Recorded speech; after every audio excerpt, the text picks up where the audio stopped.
Hello everyone, welcome back and welcome to my channel. आज हम start करेंगे American civil war. तो उसके पहले हम सबसे पहले ये मैप देखते हैं।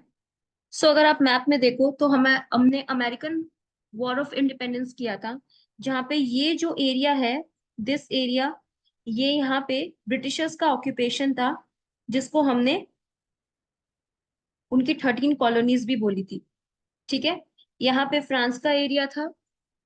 देन ये जो पूरा था ये स्पेन का एरिया था, और नीचे जो हमने देखा था वो था पोर्टुगल वाला एरिया, ये वाला, ठीक है, जो लेटर ऑन साउथ अमेरिका की तरफ वो शिफ्ट हो गए थे। ठीक है। उसके बाद अगर हम ये देखें तो ये जो है मैप, ये पूरा अमेरिका का मैप है। ठीक है। मेन स्टेट आप देख लो यहाँ पे, मैनी, मैसाचुसेट, न्यूयॉर्क। पहले ये न्यू नीदरलैंड था, फिर अमेरिका ने इसको परचेज किया, then it was called as New York. Then New Jersey, Delaware है, ये बहुत इंपॉर्टेंट है। देन साउथ कैरोलिना, ये भी बहुत इंपॉर्टेंट है। देन नॉर्थ कैरोलिना, टेनेसी, केन चुंकी, ये बहुत इंपॉर्टेंट है, अब्राहम लिंकन यहीं से बिलोंग करते थे। Indiana, Illinois, Missouri, this is also important. हम लोग डिस्कस करेंगे कुछ कुछ स्टेट्स के बारे में जो कि अमेरिकन सिविल वॉर के अंदर बहुत इंपॉर्टेंट रोल जिन्होंने प्ले किया है। देन आप यहाँ पे आओ, मिसिसिपी रिवर यहाँ पे फ्लो करती है। देन जॉर्जिया, ठीक है, और यहाँ पे टेक्सास, और यहाँ पे आप ये चीज देखो, कैंसस, जो कि बहुत इंपॉर्टेंट है। यहाँ पे देखो, Dakota territory, Nebraska territory and Indian territory. तो ये जो टेरिटरी है ना, ये आप याद रखना कि कुछ पार्ट को टेरिटरी लिखा गया है। ठीक है। तो हम उनके बारे में डिस्कस करेंगे कि ऐसा क्यों था। ठीक है। यहाँ वाले जो ऊपर ग्रीन में आपको दिखाई दे रहे हैं, these are called union states, वो भी हम डिस्कस करेंगे। Then these were the confederation state, वो भी हम डिस्कस करेंगे। और यहाँ पे जो इन दोनों के बीच में जो स्टेट्स हैं, these are the border state like Missouri, Kentucky, Virginia and the Delaware. ठीक है ना। ये प्रॉपर मैप दिखाया गया है। ठीक है। अब अगर हम बात करें तो सबसे पहले हम देखेंगे, हमने लास्ट क्लास के अंदर देखा था कि अमेरिकन वॉर ऑफ इंडिपेंडेंस 1776 के अंदर हुआ था बेसिकली, और अमेरिका जो थे वो वहां पे इंडिपेंडेंट हो गया था। जब वो अमेरिका इंडिपेंडेंट हुआ था तो it had total 13 states, total 13 states थे। ठीक है। जिसके अंदर लुजियाना को फिर परचेज किया 1803 में, फ्लोरिडा को परचेज किया 1819 में, और वेस्टवर्ड एक्सपेंशन जो था वो अमेरिका का धीरे धीरे हो ही रहा था, क्योंकि यहाँ से ब्रिटिश पूरी चले गए थे, तो धीरे धीरे धीरे धीरे इस तरफ जो है वो एक्सपेंशन होता जा रहा था। ठीक है ना। धीरे धीरे अगर हम देखेंगे 1861 में, बाद में, कि धीरे धीरे जो स्टेट्स की संख्या है वो धीरे धीरे 34 हो गई थी। ठीक है। जो स्टेट्स नहीं थे उनको हम टेरिटरी कहते थे, जो ना तो ऊपर में आ रहे थे स्टेट्स में, ना नीचे में आ रहे थे, ना बॉर्डर स्टेट में आ रहे थे, उनको हमने टेरिटरी का नाम दे दिया, like Dakota territory, Nebraska territory, Indian territory. ठीक है। अब क्वेश्चन आता है कि अमेरिकन वॉर ऑफ इंडिपेंडेंस तो हो गया था, लेकिन अमेरिकन वॉर ऑफ इंडिपेंडेंस होने के बावजूद भी वहां पे बहुत सारी, आप, हमने लास्ट क्लास में डिस्कस किया था कि इसके इश्यूज थे कि स्लेवरी पे किसी ने बात नहीं कही थी, किसी ने भी ये नहीं कहा था कि स्लेवरी को बैन करना चाहिए। वहां पे सिविल राइट की बात की गई थी, ऑल मैन आर इक्वल की बात की गई थी, बट स्लेवरी खराब है, स्लेवरी को बैन करना चाहिए, उसके बारे में बात नहीं की गई थी। तो अगर हम वैसे देखते हैं तो नॉर्थ और स्टेट दोनों की ज्योग्राफी में काफी डिफरेंसेस है, वहां की सॉइल में, वहां की जो लैंड है उनमें काफी ज्यादा डिफरेंसेस है। तो जो नॉर्थ की जो टेरिटरी है, जो कि नॉर्थ के स्टेट्स हैं, वो फ्री स्टेट्स थे, वहां पे स्लेवरी नहीं थी। लेकिन जो सदर्न स्टेट थे, वहां पे स्लेवरी प्रेवेलेंट थी। ठीक है। जैसे कि आप यहाँ पे देख रहे हो, जो नॉर्थ के स्टेट्स हैं, यहाँ पे स्लेवरी नहीं थी, बट यहाँ पे सदर्न स्टेट है, यहाँ पे स्लेवरी थी। क्यों थी? क्योंकि नॉर्थ के स्टेट जो थे वो इंडस्ट्रियलाइज थे, इंडस्ट्रियल, यहाँ पे सबसे ज्यादा इंडस्ट्रीज होती थी। लेकिन जो सदर्न टेरिटरी है, सदर्न एरिया जो आप देख लो, सदर्न के स्टेट्स है, यहाँ पे प्लांटेशन होता था, mostly cotton and tobacco plantation होता था। तो उनको, मेन जो लैंड ओनर्स होते थे, वो कॉटन को नहीं निकालते थे, वो लोग स्लेव परचेज करते थे, या तो अफ्रीका से, यहाँ से जाते थे एंड वाया अफ्रीका से परचेज करते थे, या फिर यहीं पे जो कुछ गरीब लोग होते थे उनको स्लेव्स बनाया जाता था, उनको खेतों में भेजा जाता था, एंड उनसे तंबाकू और कॉटन प्लांटेशन करवाया जाता था। ठीक है, तो अगर हम नॉर्थ पार्ट में देखें, अच्छा ठीक है, उससे पहले 4 लीडर्स हैं, उनके नाम याद रखो। नॉर्थ पार्ट के अंदर जिन्होंने सबसे ज्यादा कंट्रीब्यूट किया था नॉर्थ की तरफ से लीडर थे Abraham Lincoln and Ulysses Grant. Ulysses Grant बोल दो।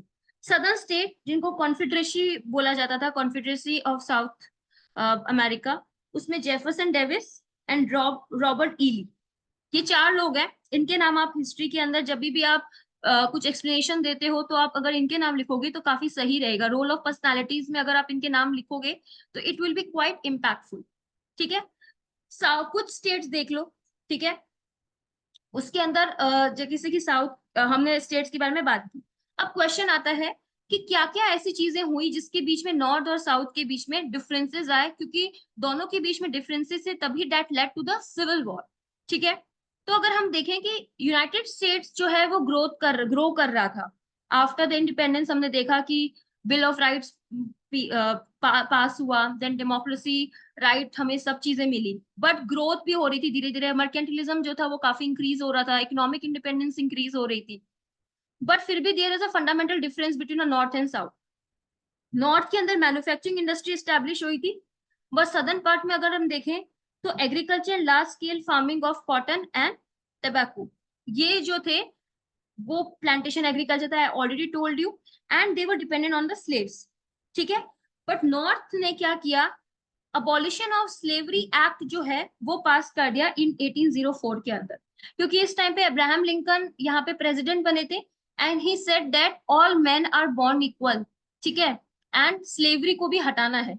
उन्होंने उनका एक हमेशा से, जब से वो पैदा हुए हैं, जब से उन्होंने एजुकेशन अपनी ली है, जब से उन्होंने रियल एजुकेशन ली है, उनका एक ही मोटिव था कि मुझे अमेरिका से स्लेवरी को बैन करना है। ठीक है, और उसके बाद जब धीरे धीरे एनलाइटनमेंट के आइडियाज यहाँ पे गए, लाइक इमैनुअल कांत के आइडियाज, ठीक है, रूजो के आइडियाज, सिविल राइट्स के आइडियाज, तो उन चीजों को बहुत इंस्पायर किया था अब्राहम लिंकन को। ठीक है, तो that's why Abraham Lincoln motto was to abolish the slavery. So northern, उन्होंने नदन स्टेट से कंटेस्ट किया था election, and he won, and he passed this act, abolition of slavery और अबॉलिनिस्टिस्ट टेंडेंसी। ठीक है, इसमें उन्होंने ये बोला कि आप कोई भी स्लेव्स को इंपोर्ट नहीं करोगे अफ्रीका से और साउथ अमेरिका से, स्लेव्स होके। ठीक है, उन्होंने कंप्लीटली अगर स्लेवरी को वो बैन करने के लिए बोलते तो उनके अगेंस्ट काफी रिबेलियस चीजें हो जाती, but he said that there is a no import of slaves from the Africa and South America. Then 1820 के अंदर क्या हुआ, 11 स्लेव स्टेट बने, स्लेव फ्री स्टेट, और 11 जो थे वो स्लेव स्टेट थे। तो नॉर्थ स्टेट को बोला जाता था slave free state, and the southern state को बोला जाता था स्लेव स्टेट। ठीक है, जैसे कि आप ये देख रहे हो, यहाँ पे जो भी 11 स्टेट्स थे उनको बोला जाता था स्लेव फ्री स्टेट। यहाँ पे कुछ स्टेट थे जिनको बोला जाता था 11 उनको बोला जाता था स्लेव स्टेट। ठीक है, नाउ क्वेश्चन केम जब मिसूरी की बात आई कि मिसौरी क्या बनेगा, स्लेव स्टेट बनेगा या फ्री स्टेट बनेगा। क्वेश्चन, इस पे डिबेट अराइज हुआ। ठीक है, लेकिन मिसौरी ने बोला कि वो स्लेव स्टेट बनना चाहता है। जब मिसौरी ने ये बोला कि he wants to become a slave state, then it actually offended the northern states. ठीक है, तो इन्होंने नॉर्दर्न स्टेट ने क्या किया, इन रिस्पॉन्स टू मिसौरी उन्होंने मेनी, ये जो एरिया है, एक स्टेट और बना दिया कि हम एक और स्टेट बनाएंगे। ऐसा क्यों हो रहा था, बिकॉज अगर जिस जिस डोमेन की, अगर स्लेव स्टेट की या फ्री स्टेट की जो भी संख्या ज्यादा होगी, ऑफ कोर्स उसका पॉलिटिकल से ज्यादा होगा फेडरेशन के अंदर। ठीक है, इसलिए हर कोई चाह रहा था, नदन में भी और सदन में भी, कि हमारे यहाँ पे जो स्टेट्स हो वो ज्यादा हो, ताकि हमारा ज्यादा रिप्रेजेंटेशन हो पॉलिटिकली, एंड हमारा ज्यादा से हो पॉलिटिकली, राइट। तो जब मिसौरी ने बोला कि स्लेव स्टेट बनना चाहता है तो रेशियो हो जाता 11:12। तो नॉर्दर्न वालों ने बोला कि हम लोग एक यहाँ पे एक नया स्टेट बनाएंगे, डेट इज मेनी, तो 12:12 हो गया था। ठीक है, बट ये इश्यू बार बार ना आए, तो उन लोगों ने क्या किया कि ठीक है हम एक मिसौरी कॉम्प्रोमाइज एक लाइन ड्रॉ कर देंगे, ठीक है। तो इन्होंने मिसौरी के नीचे से लाइन ड्रॉ की। Remember this Missouri is a it was a slave state, लेकिन उन्होंने लाइन जो ड्रॉ की थी वो यहाँ से नीचे से ड्रॉ की थी कि नीचे वाले स्टेट जो होंगे, जो भी कोई नया स्टेट बनेगा, नीचे वाले स्लेव स्टेट बनेंगे, और मिसौरी लाइन के ऊपर जो स्टेट बनेगा वो सारा स्लेव फ्री स्टेट बनेगा। सो इसी तरीके से चीज चला, ठीक है। लेकिन 1830 तक आते आते अगर हम देखते हैं, जो अबॉलिशन ऑफ स्लेवरी है वो कंटिन्यूसली इंक्रीज हो गया था। जब ये कंटिन्यूसली इंक्रीज हो गया था तो साउथ वालों को, जो स्लेव स्टेट थे, उनको काफी ज्यादा प्रॉब्लम्स आई, ठीक है। तो स्लेव फ्री स्टेट जो है वो कंटिन्यू बनते रहे, स्लेव स्टेट भी बनते रहे उसके रेस्पॉन्स में। लेकिन प्रॉब्लम तब आई जब 1850 के अंदर कैलिफोर्निया की बारी आई कि वो स्लेव बनेगा या फ्री स्टेट बनेगा। सीधा कैलिफोर्निया, कैलिफोर्निया इसके अंदर मार्क नहीं है, यही कहीं है कैलिफोर्निया, जहां वहां पे उसकी बात आई कि वो स्लेव स्टेट बनेगा या फ्री स्टेट बनेगा। तो ये काफी ज्यादा डिबेट डिबेट की बात हो गई। तो कैलिफोर्निया ने बोला कि हम फ्री स्टेट बनेंगे, हम स्लेव स्टेट नहीं बनेंगे, क्योंकि कैलिफोर्निया की पोजीशन जो है वो यहाँ पे है, इस मैप में भी गिवन नहीं है।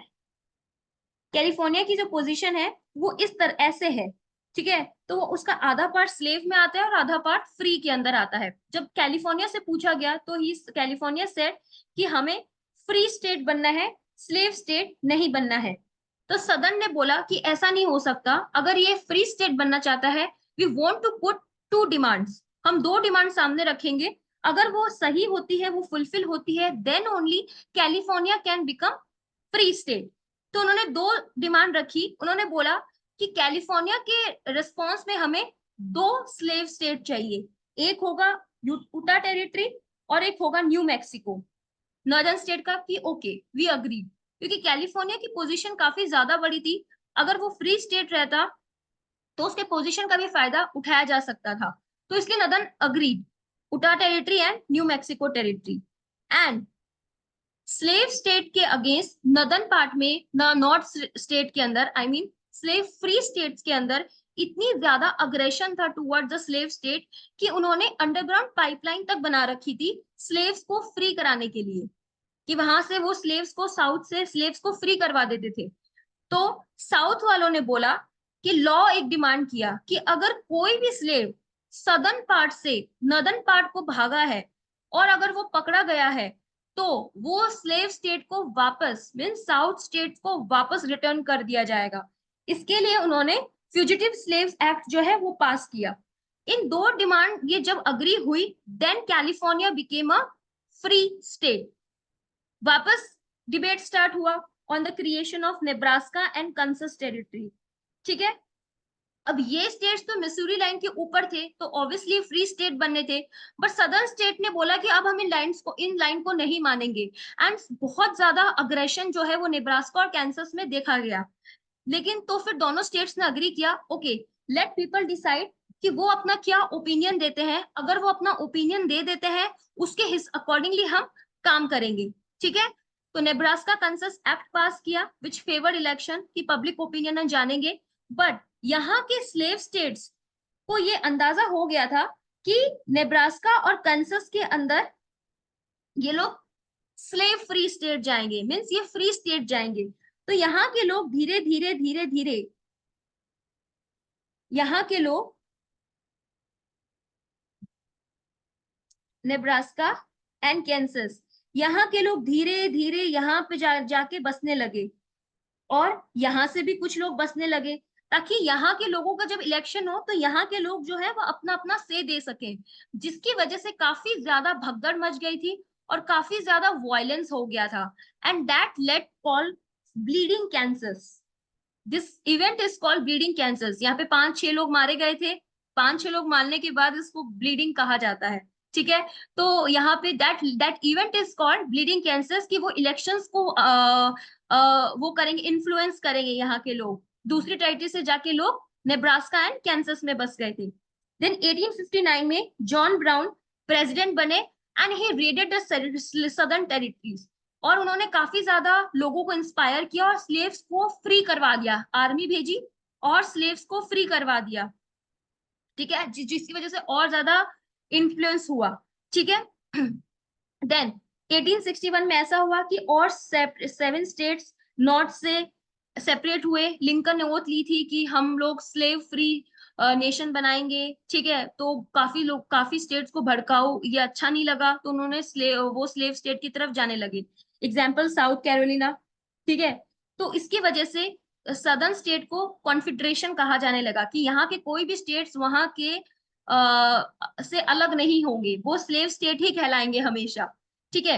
इन इशू के बीच में काफी ज्यादा ड्रिफ्ट पैदा हुई नॉर्दर्न एंड साउदर्न में। नॉर्दर्न की आर्मी सदर्न में चली गई, और बाय द वे नॉर्दर्न की नेवी जो है वो काफी ज्यादा स्ट्रांग थी, तो नॉर्दर्न की नेवी ने धीरे धीरे यहां से अटैक करना चालू किया, क्योंकि northern part did not want any outer influence, तो नेवी ने यहां से किया। They did not ask from Britain help, neither French nor Spain, किसी से हेल्प नहीं ली। दे सेड कि हमारा ये इंटरनल मैटर है and we will solve it. तो नदन पार्ट ने धीरे धीरे यहाँ पे अपनी नेवी भेजी और यहाँ पे लोगों को अटैक करना शुरू किया, छुड़वाना शुरू किया स्लेव को, और उनको जबरदस्ती नदन आर्मी के अंदर भर्ती करवाया, ठीक है। अब्राहम लिंकन के जो भी एफर्ट थे, उनका जो एकमात्र मोटो था लाइफ का कि मुझे स्लेवरी अबॉलिश करनी है, he sent an army to the southern state, जिसकी वजह से और 4 स्टेट्स जो थे वो भड़क गए और स्लेव स्टेट बन गए, ठीक है। धीरे धीरे अगर देखा जाए तो सदर्न स्टेट काफी ज्यादा अग्रेसिव हो गए। वहां के मास्टर्स ने स्लेव्स को छोड़ दिया, खुला छोड़ दिया, उनको बंदूक दे दी, गन्स दे दी कि go and fight with the northern territory, ठीक है। और नदन की तो आर्मी और नेवी दोनों ही स्ट्रांग थी, ठीक है। और उस टाइम पे मैंने आपको जैसे बोला था, उलियस ग्रांट जो कि नदन आर्मी के जनरल बने and Robert Lee southern army के जनरल बने। तो आप इनका नाम अगर एग्जाम्पल्स में यूज करोगे तो your answer will look effective, ठीक है, ठीक है, ओके। देन अब इस एरिया के अंदर हम 3 पार्ट देखते हैं, ठीक है।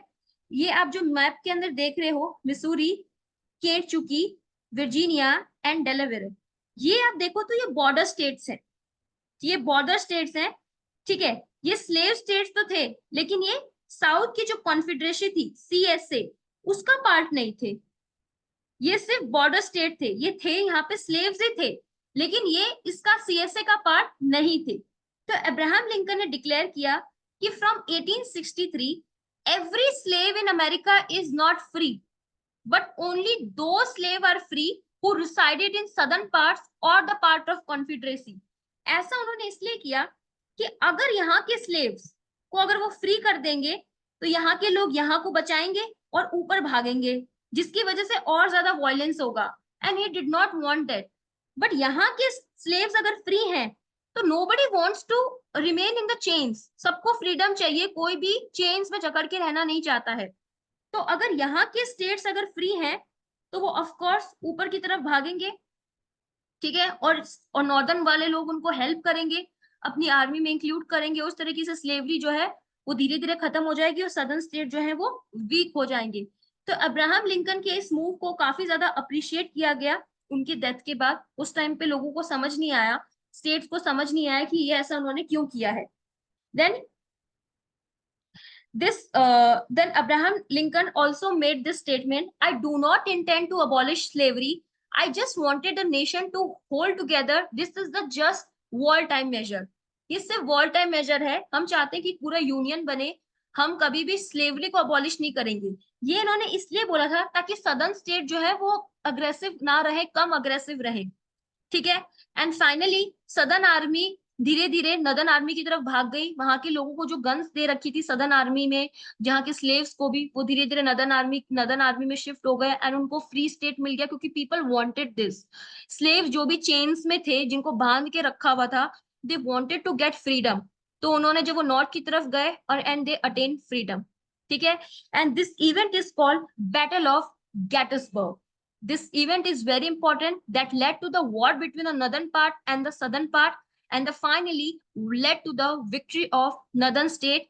And finally in 1865 के अंदर 13 Amendment Act पास हुआ, which stated that abolition of slavery, ठीक है। तो अगर ये देखें तो यही था, यही एक इशू था। कुछ स्टेट एक्चुअली अगर हम देखें तो इक्वल राइट्स की बात हो रही है। Northern northern people want equality of man, but southern want equality of states. Why equality of states? आपने देखा होगा एग्जाम्पल, जब कैलिफोर्निया बनाने की बात आई, they wanted to more territory, more states, Utah और न्यू मैक्सिको की बने, तो they wanted equality of states, northern people want equality of man. ठीक है। नाउ अगर हम ओवरऑल इश्यूज देखें तो इश्यू क्या था? First of all slavery versus free labour. Northern जो इंडस्ट्रियली एरिया था वो चाहते थे कि फ्री लेबर रहे, but southern part wanted slavery. Rights of states की इक्वल, स्टेट्स का राइट जो वो इक्वल हो, इक्वल से हो। देन अगर हम बात करें तो पॉलिटिकल रिप्रेजेंटेशन में सदन की जो पॉपुलेशन है वो धीरे धीरे बहुत ज्यादा डिक्रीज हो रही थी, that led to the decrease in the human resources. ठीक है।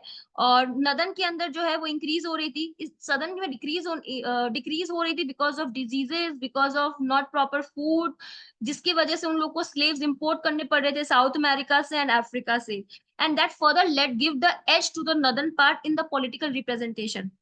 बाकी हमने देखा ही था, नदन पार्ट जो थे वो इंडस्ट्रियलाइज थे, सदर्न पार्ट प्लांटेशन थे। लेकिन जो मिडिल के जो एरियाज थे वो अग्रेरियन इकोनॉमी थी, और जो अग्रेरियन इकोनॉमी होती है that is very close to industry, क्योंकि वो रॉ मटेरियल उनको बेचती है। ठीक है।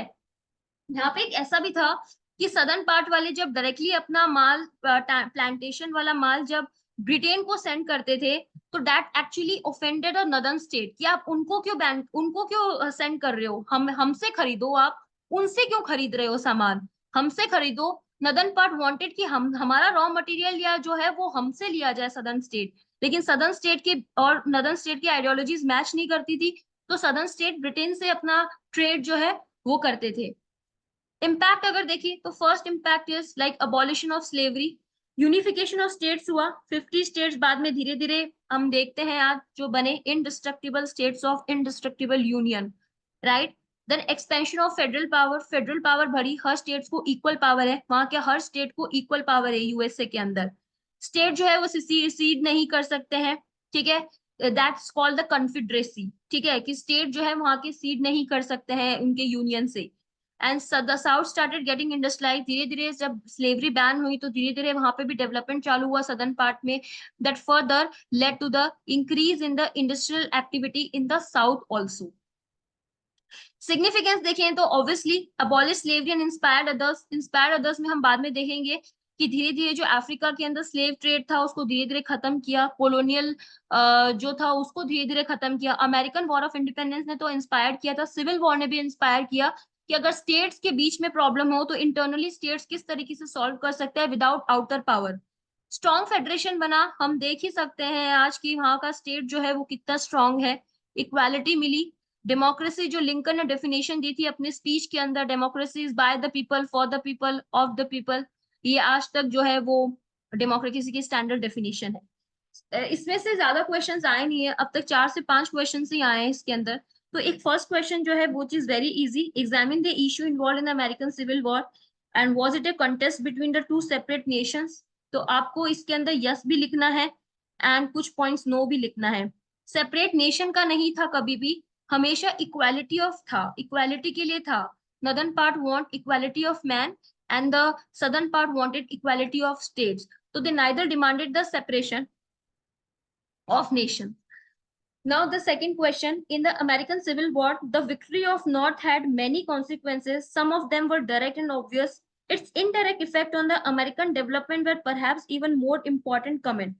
तो यहाँ पे अगर हम क्वेश्चन को डिकोड करें तो in the American civil war the victory of north had many consequences, तो इसमें आप बैटल ऑफ गेटिसबर्ग से स्टार्ट कर सकते हो। बैटल जो हुआ, नॉर्थ की जो विक्ट्री हुई उसके बहुत सारे कॉन्सिक्वेंसेज थे। वो कॉन्सिक्वेंसेज क्या क्या थे अगर हम देखें, नॉर्थ के बहुत सारे कॉन्सिक्वेंसेस क्या होंगे आप ये मुझे बताओ। कि इंडस्ट्रियलाइजेशन वहां पे सबसे ज्यादा हुआ, फ्री स्टेट बन गए, ये वाली चीजें देखोगे आप, डेमोक्रेसी हुई, सिविल राइट्स हुई। But some of them were direct and obvious, obvious था free state, slavery free nation. ठीक है। It's indirect effect on American development पर परहैप्स इवन मोर इम्पोर्टेंट, इसका इनडायरेक्ट इम्पैक्ट क्या था कि सदर्न स्टेट को भी इन्होंने इंस्पायर किया for the industrialisation and for the economic growth. तो ये इसका अंदर आंसर के अंदर आप इंक्लूड कर सकते हो। देन ये क्वेश्चन जो है वो 2 बार आ चुका है। आप अब्राहम जैसे, अब कोई भी हम सिविल वॉर करते हैं या कोई भी रिवोल्यूशन करते हैं, थोड़ा बहुत पर्सनालिटीज पे अगर हम फोकस करेंगे तो उनके स्टेटमेंट या उनके जो स्पीचेस दिए हुए हैं उन पे डायरेक्ट क्वेश्चन बनते हैं। तो अगर यहाँ पे देखें, house divided against itself can not stand, I believe the government can not endure permanently half slave and half free, explain Abraham Lincoln perspective. तो अगर हम इसकी बात करें तो अब्राहम लिंकन ने स्पीच दिया था 1858 के अंदर। यहाँ पे 2 पार्टीज थी, एक रिपब्लिकन गवर्नमेंट एंड डेमोक्रेट्स। दूसरी, डेमोक्रेट्स जो थे वो पार्टी हमेशा स्लेव होल्डिंग साउथ के लिए की थी, ठीक है, और रिपब्लिकन जो थी वो नॉर्थ की थी, ठीक है। उन्होंने ये बोला कि हाउस जो है वो 2 पार्ट पे डिवाइड नहीं हो सकता, उनको एक कॉम्प्रोमाइज तो करना ही पड़ेगा। हम कभी भी ऐसा नहीं कह सकते हैं कि अमेरिका के अंदर हाफ स्लेव है एंड हाफ स्टेट्स फ्री है। हमें कोई ना कोई कॉम्प्रोमाइज करना पड़ेगा और जो सबके लिए फायदेमंद हो, ठीक है। अगर यूएस एक फ्री कंट्री बनना चाहता है तो उसको बहुत अभी से ही काम करना चाहिए। That's why he inspired to abolish the slavery act, and abolitionist tendency जो थी वो इसी के बाद से धीरे धीरे स्टार्ट हुई थी। And he said that we need to follow the ideals of freedom, like slavery cannot exist in the free state, and the slavery cannot exist in free and democratic nation. Morally, legally, socially, it is wrong. So hence we need to eliminate the slavery. He wanted this. So इन मैंने आपको बताया था Lincoln जब से educated हुए हैं उनका एक ही पर्सपेक्टिव था, we need to ban the slavery. Then इसका इनका एक और क्वेश्चन था, Lincoln's main thesis was slavery issue had to be decided one way and the other and could no longer be invaded by the compromise. मतलब वो चाहते थे किसी प्रकार का कोई कॉम्प्रोमाइज ना हो। Ultimately he always wanted to America to be free state, free slave nation, ठीक है, जो कि बाद में हुआ। तो इनका रोल जो है वो हाईलाइट करना है। सबसे पहले इनकी स्पीचेस के बारे में बता देना, इन्होंने जो एक्ट पास किया था उसके बारे में। Then in the end how he like उन्होंने एक किस तरीके से एक कहते हैं ना हुक्म का एक का चला कि सारे स्लेव स्टेट जो है, स्लेव स्टेट जो है सदन के, वो फ्री है, बट एक्सेप्ट 4, वो जो 4 स्टेट्स है उनके नाम आप मेंशन कर सकते हो। If I could, if one could save the union without freeing any slave, I sorry यहाँ पे आई होगा, I would do it. And if I could save it by freeing all the slaves, I would do it. If I could save it by freeing some and leaving other alone, I would still do it. मतलब slavery को इन्होंने किस तरीके से abolish किया उसके बारे में है। So he wanted as a president its duty to save the union first and the abolition of slavery second, ठीक है। ये चाहते थे पहले यूनियन बन जाए, स्लेवरी भी धीरे धीरे अबॉलिश कर दे, बट इन्होंने पहले यही काम किया, स्टेट्स को बनाया, बहुत सारे स्टेट्स बनाए, ठीक है। उसके बाद इन्होंने स्लेवरी धीरे धीरे अबॉलिश करना शुरू किया, फर्स्ट बाय कंसिलिएशन की बात करके हो जाए। सेकंड डिमांड उनकी पूरी की सदर्न स्टेट की, New Mexico and Utah territory का एग्जांपल दे देना। देन थर्ड आप बता सकते हो बाय द फोर्स, फोर्सफुली उन्होंने जो भेजा। And fourth is like by diplomatic तरीके से कि 4 स्टेट्स जो होंगे उनके स्लेव फ्री नहीं है, लेकिन बाकी सदर्न स्टेट्स के स्लेव जो है वो फ्री है और आके रहे। देन सिक्स आप बोल सकते हो कि उनको रिकॉग्नाइजेशन दी स्लेव्स को, कि जो अगर वो नॉर्थ के अंदर आते हैं तो उन्होंने को आर्मी ज्वाइन करवा दिया, and that give the recognition to slaves, ठीक है। तो यहाँ पे आप लिख सकते हो कि किस तरीके से डेमोक्रेट्स जो और रिपब्लिकन के अंदर कॉन्फ्लिक्ट था, एक चाहते थे स्लेव स्टेट बने, नेशन बने, और एक चाहते थे स्लेव फ्री नेशन बने, ठीक है। तो उनके बीच में actually they want he actually Abraham wanted to maintain a proper balance between the formation of union and the abolition of slavery. So I think this is for all from my side. American Civil War. See, I don't want to consume a more time, so that's why मैं बहुत ही short explain कर रही हूँ. But अगर हम इनके answers लिखेंगे तो that will be full explanatory answers होंगे. लेकिन अगर आपको overview चाहिए, then you can watch this video. Let me know your views in the comment section. I'll be it will be more helpful for me. Thank you so much.